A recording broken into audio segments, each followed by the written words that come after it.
দফা সম্পূর্ণরূপে মেনে নেওয়ার জন্য 48 ঘন্টা আলটিমেটাম দিচ্ছি। আপনারা বাধ্য করেছেন এই নারীদেরকে 34 দিন অবস্থান করতে। আপনারা বাধ্য করেছেন এই নারীদেরকে তাদের বাচ্চা কাচ্চার পরিবার ফেলে দিয়ে এখানে এসে আপনাদেরকে চোখে আঙুল দিয়ে দেখিয়ে দিতে রাষ্ট্র কাঠামো কতটা বিকল। অবশ্যই 48 ঘন্টার মধ্যে এখানে এই নারীদের যত ধরনের সুযোগ সুবিধার অভাব আছে এবং তাদের বেতন যে কেটে নেওয়া হয়েছে, এবং আপনারা জেনে থাকবেন, আমি আরেকটা বিষয় বলি, এখানে যারা জুন মাস ধরে অবস্থান করেছে সকলের বেতন কেটে নেওয়া হয়েছে আরো একবার। এই ধরনের অমানবিক রাষ্ট্রবিরোধী কার্যকলাপ বলবো আমি এটাকে। যারা বেতন যেটাতে সাইন করে চাকরি নিয়েছেন তার প্রাপ্য এই বেতন, সেখান থেকে আপনি বেতন কাটতে পারেন না। আপনারা যখন সমস্যার সমাধান করেন নাই তখন এই নারীরা রাস্তায় বসতে বাধ্য হয়েছে।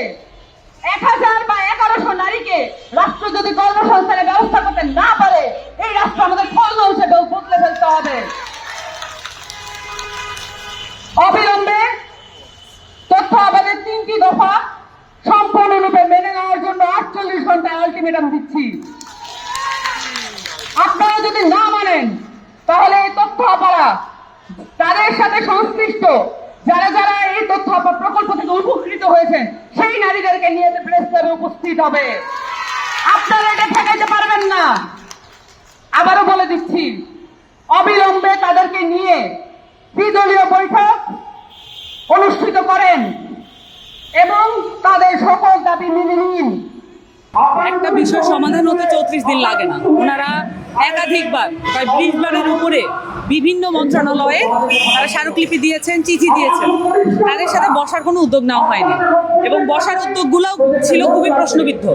তারা বারবার বলেছেন ত্রিপক্ষীয় বৈঠকের কথা, কিন্তু ত্রিপক্ষীয় বৈঠক না করে শুধুমাত্র তাদেরকে গুটি কয়েক ধরে নিয়ে ইন্টিমিডেশন প্রসেসের মাধ্যমে তাদের সাথে মিটিং করা হয়েছে। আজকের পরিষ্কার, আমি এর আগেও এসেছিলাম, আপনারা জানেন যে ওনারা ঈদের দিনও এখানে অবস্থান করেছেন, কোরবানি ঈদ ওনারা এখানে করেছেন। এবং আজকে আমার মেসেজ হচ্ছে যে 34 দিন একটা বিষয়কে ঝুলিয়ে রাখা যে অবস্থা আমরা দেখতে পাচ্ছি, এটা হচ্ছে উদ্দেশ্য প্রণোদিত। নারীদেরকে যেটা অবজ্ঞা করা হয় রাষ্ট্রীয়ভাবে, সেটার একটা উদ্দেশ্য আমরা এটার মধ্যে দেখতে পাচ্ছি। শারমিন মুর্শিদ ব্যাপারটাকে পার্সোনালি নিয়েছেন। শারমিন মুর্শিদ মনে করেন না যে এই নারীদের 1100 নারীকে কর্মসংস্থানের ব্যবস্থা করা তার জন্য প্রয়োজনীয়, বরঞ্চ উনি মনে করেন যারা এই প্রকল্পের মধ্যে যারা প্রশ্নবিদ্ধ, তারা যারা আসলেই আওয়ামী লীগের সহযোগী হিসেবে বা দোসর হিসেবে সম্ভাবনা আছে তাদের পারিবারিকভাবে, তাদেরকে পাশে নিয়ে ছবি তুলেছেন। আপনারা তথ্যাভাব প্রকল্পের নারীদের কাছে অসংখ্য ছবি আছে, আপনারা ওগুলোও দেখতে পারেন। অসংখ্য প্রমাণ আছে। এখানে যারা যে এক্সিস্টিং পিডি আছে উনি নিজে আওয়ামী লীগের সাথে সংশ্লিষ্ট বলে অভিযোগ রয়েছে এবং উনি কিন্তু আগের যে রেজিম, আগের যে আওয়ামী লীগ রেজিমের একজন নিয়োগপ্রাপ্ত, এবং তাকে পরিবর্তনের এবং তাকে চেঞ্জ করার কোনো উদ্যোগ নেওয়া হয় নাই। এবং শারমিন মুর্শিদ তার সাথেই কথা মিলাচ্ছেন, তার সাথেই তাল মিলাচ্ছেন। এইটা আমরা গণঅভ্যুত্থানের সরকারের একজন উপদেষ্টার কাছ থেকে এক্সপেক্ট করি না।